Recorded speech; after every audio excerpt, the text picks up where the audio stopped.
Hello everyone and welcome back to the channel. Now today is going to be a double whammy because I have two updates for you. First of all, we're going to talk about what happened on the WP29 meeting and what has been approved. But also I'm going to talk about the other path that Tesla might be taking to get FSD approved in Europe, or in the EU, I should say. But first, let's talk about the WP29 and the GRVA meeting that went before that. Now, what did they actually approve? And it did get approved. Well, the DCAS got a little update. And one of the items that got the update is what can happen with system-initiated maneuvers. Up until now, we didn't get system-initiated maneuvers at all. Now, the first thing that they put in the document, let me show you here, is that system-initiated maneuvers are only allowed on highways or highway slip roads, so between highways, and while not withholding HORs, and that means that they are hands-off requests, or hands-on requests, I should say. So that means that there is no hands-off driving yet in this regulation. It's just that system-initiated can happen, but you have to have your hands on the steering wheel. Now, there is kind of a dubious thing in the document as well. Because if you're looking at the special provisions regarding the system boundaries, well, it shall react to work zones, lane reductions, toll stations, all that kind of stuff, the good stuff that we need when you're driving on highways. But then it also says for non-highway operation, if the system initiate maneuver can be activated, it shall aim to respond to relevant situations, and so on. But they just said that system initiated is only allowed on highways. So is this a door they are leaving open? Yes or no? I don't know, but it's kind of confusing to me. So yeah, we'll have to see what that actually means. Now another thing is, and that's a really good one here, which I've been wondering why it didn't happen before, is when something happens right now, you're not paying attention, or what it's actually meant for your unconscious, you are having a heart attack or whatever, the system will put on the hazards, but just stops in the lane that you are traveling, which is really dangerous, of course, on a highway. So now with this regulation, it is allowed to pull over to the emergency lane and stop there, which is, I think, yeah, that's number one, for safety reasons, that needs to happen. And then automatically it should use the emergency call function of the car to see what is happening with you and whether you are okay or not. Now, the human-machine interface is also described in this regulation, the DCAS regulation. That's the R171, for those that want to get into more nitty-gritty details. It needs to visually inform the driver of a proposed maneuver. And using the blinkers is not enough. So we do need like a screen with a layout that shows what maneuver it's trying to do. I think Tesla already has this covered with the interface that they are currently using, because you see that it wants to change lanes, you see the car in the lane next to you, and you see in the videos for FSD the intersection where it's planning to go. So hopefully that is enough to prove this specific requirement.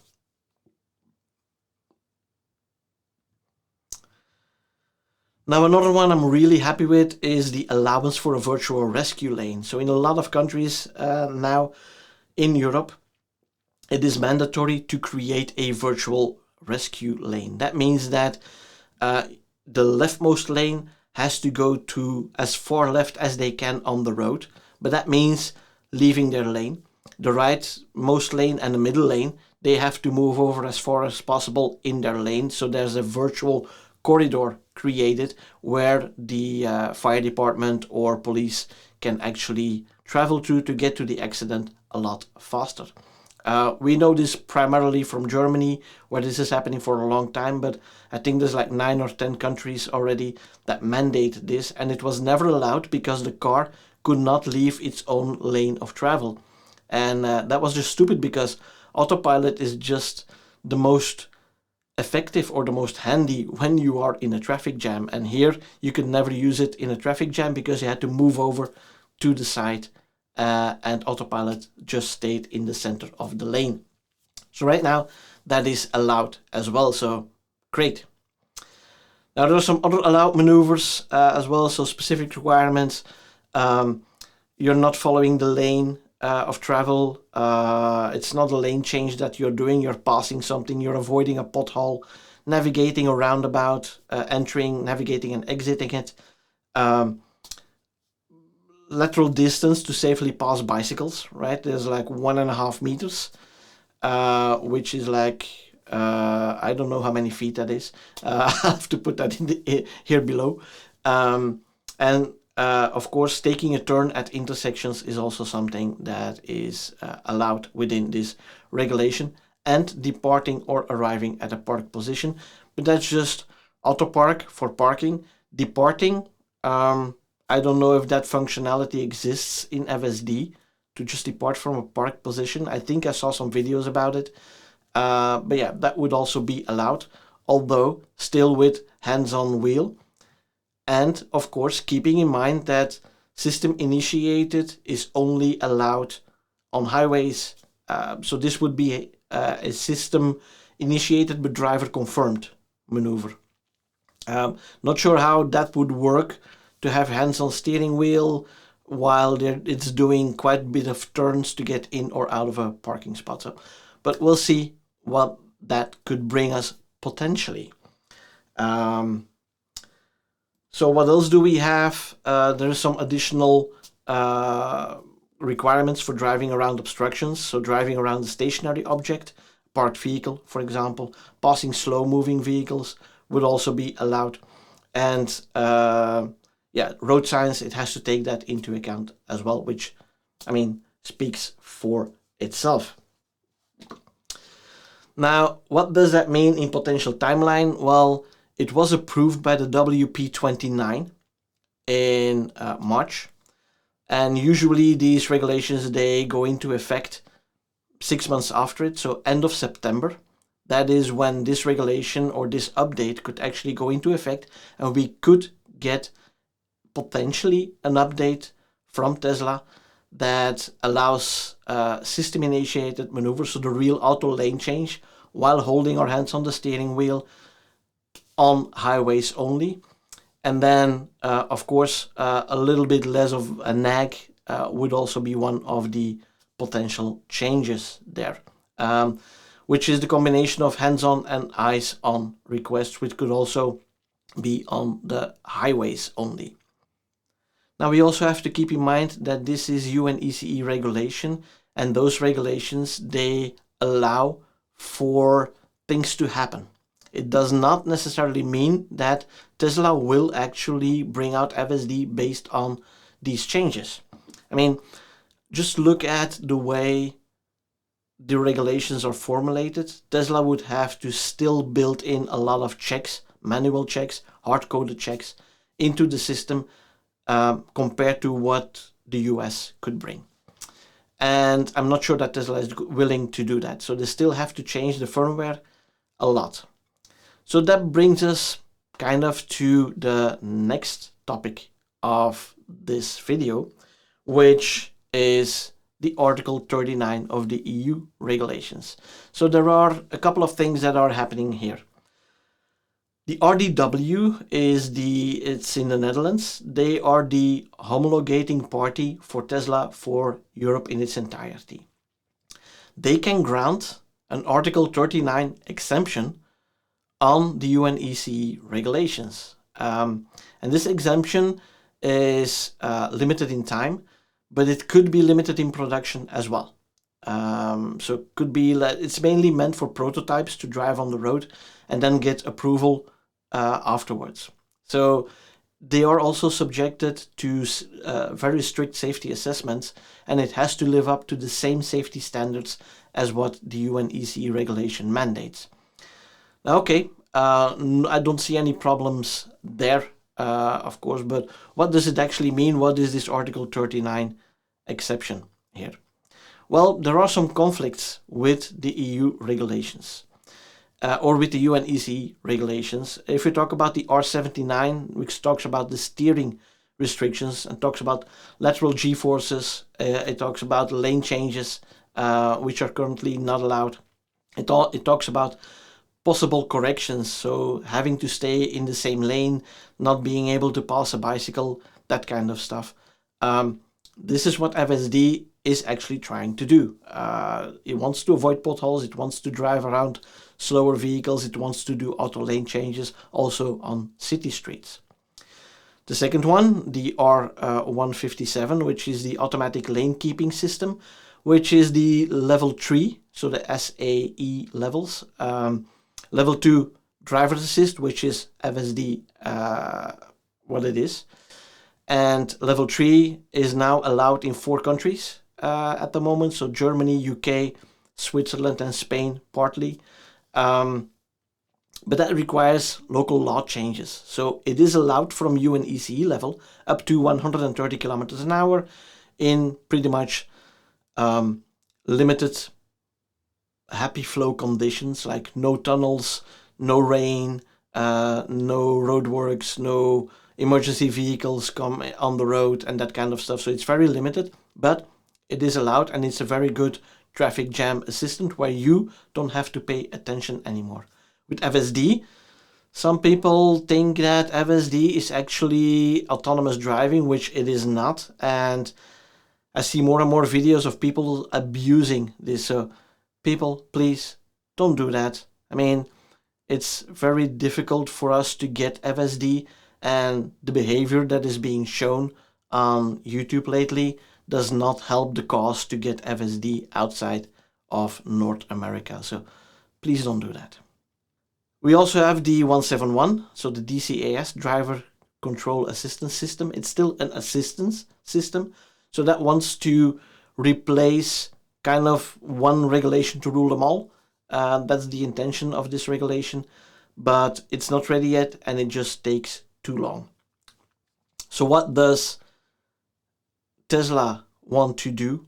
Well, RDW, EU type approval for Tesla, they can grant the exception. The provisional approval is only valid in the Netherlands at that point because they are in the Netherlands. But the RDW then notifies the European Commission on the one hand, but also the other member states. And then two things can happen. Either the European Commission can accept it, and then it becomes a regulation for the entire EU, or in the meantime, individual countries can actually accept the same type approval in their own country. So they can say, okay, if it's good for the RDW, it's good for us as well. I think maybe some countries will follow. I think unfortunately Belgium will not be one of the countries that will be first to follow. But we'll have to see. But again, if that is happening, then in the Netherlands, FSD could be coming as an exception. Now, once Article 39 has been approved, that triggers Article 40 of the European regulation. And that means that the European Commission has to talk about it and has to vote on it. And then two things can happen. If it gets denied, then, well, the exception is short-lived and they will have to revoke the exception after 6 months already.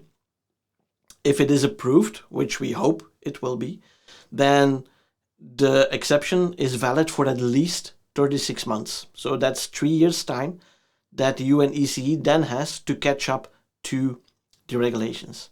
Now, in the meantime, of course, if it gets accepted, it's obvious that the European Commission, which is part of the UNECE committee that talks about this, will invoke or will try to get some amendments to the R171, the DCAS regulations, to get that exception also incorporated into the actual regulation. And if that catches up, maybe Tesla has to change a few more things and not everything is accepted in the UNECE regulation. If that catches up, then within the next 3 years, it will be accepted already, but the cars are already on the road by then. If it is not accepted within those 3 years and the UNECE is still taking its time with the regulation, well, then the exception or the exemption could still be extended again and then it could be extended like that, basically indefinitely, and then it's just a EU regulation instead of a UNECE regulation.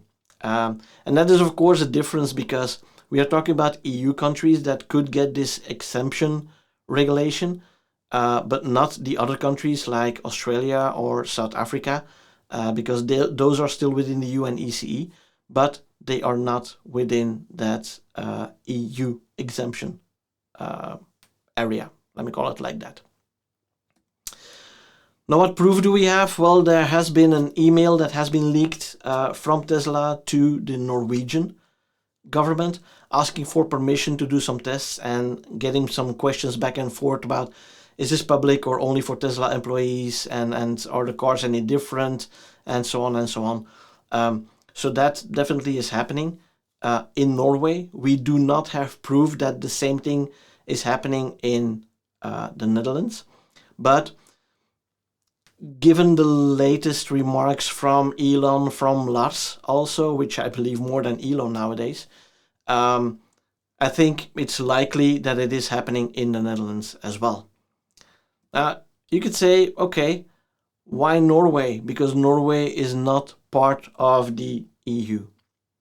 Well, if I remember correctly, then the Navigate on Autopilot was also first started in Norway. I think they choose Norway because Norway is a very big EV country. It's like the third biggest one in the world or something like that, or at least it used to be. But a lot of cars, it's 80-90% of cars there are already EVs. So it's very EV friendly as a country. So that's already good for Tesla in itself. But also there are so many different kinds of roads. So you do have some highways. You do have some busy city centers, and you also have the roads in the fjords, which are sometimes very narrow with oncoming traffic that you have to pass. You have to wait in these little cutouts or these little pockets so that the other traffic can pass by. If they can make it happen there, and I think they will, because if you see what it is doing in China already, in the mayhem and the chaos in the Chinese cities, it is very impressive what FSD can already do. And there, it hasn't even been trained on the road. It was just trained by using video, because they were not allowed to use actual vehicles to train the system. So back to Norway, I think they have a lot of diverse traffic situations there as well. So yeah, I think that's just the reason it's going to be the easiest to convince to allow them to test over there. The Netherlands is going to be the second one. And after that, we will see, just like with Navigate on Autopilot, I think the Netherlands was also like the second one. And then in Belgium, we had to wait like 2-3 months before Navigate on Autopilot came our way. I think something similar like that will happen with FSD. The big question I have here is whether my car will get a software update that as soon as I'm driving in the Netherlands, I will be able to use FSD at that point, or whether it's just the Dutch cars that are allowed to use it. But what happens if they drive into Belgium? Can they still use it, or is it just geofenced to a country? So a lot of open questions there on how the system would actually work with those individual countries, because that's one of the biggest problems that we have here in Europe, is we're a bunch of tiny countries, each having their own regulations, each having their own way of dealing with road markings or road signs, speed signs even. So there's a lot of different things happening, while in the US, in China, it's more uniform. So Europe definitely has its own unique challenges. Now, what is the potential timeline that we are looking at? Well, the RDW could get approval in May if it's actually happening, but I think by now chances are pretty big that the request is actually in, but we'll have to wait the verdict. Once the approval is given, FSD could be rolled out pretty much instantly because it's automatically approved at that point, and other countries may or may not follow individually. The European Committee or the European Commission will actually get notified, and they meet in end of June, beginning of July, I believe it is, and they vote on it. If they do it at that point, then as soon as the vote is out, it is kind of legal to do in each EU country at that point. So by the end of July, maybe everybody could get FSD if the stars all align and the gods are willing. Maybe that will happen. If not, and it gets revoked, then in the Netherlands it will be for about 6 months, and then by the end of the year it will be revoked again. So that will be a bummer, of course, but I don't think that will happen, because also the chairman or chairwoman Ursula von der Leyen recently made a big comment about Europe needs to catch up, needs to be a front runner in technology and in progress. So from a European standpoint, I think we're good and supportive from that point. UNECE is more worldwide, and that could be a little bit harder to tackle. But again, this is the exemption to the UNECE, so Tesla could bypass the UNECE regulations entirely until it actually is approved, or until the UNECE regulations catch up to what Europe has to offer. So there you have it, the update on both the WP29 vote that happened end of March, and the possibility of Tesla circumventing the UNECE regulations by asking for an exemption. I hope this will be true, and I will keep you guys updated as well. And yeah, as always, if you like the video, please give it a thumbs up, and don't forget to subscribe to the channel, and make sure you click that little bell icon so you don't miss out on any new videos. And for now, thanks for watching. See you guys in the next one. Bye bye.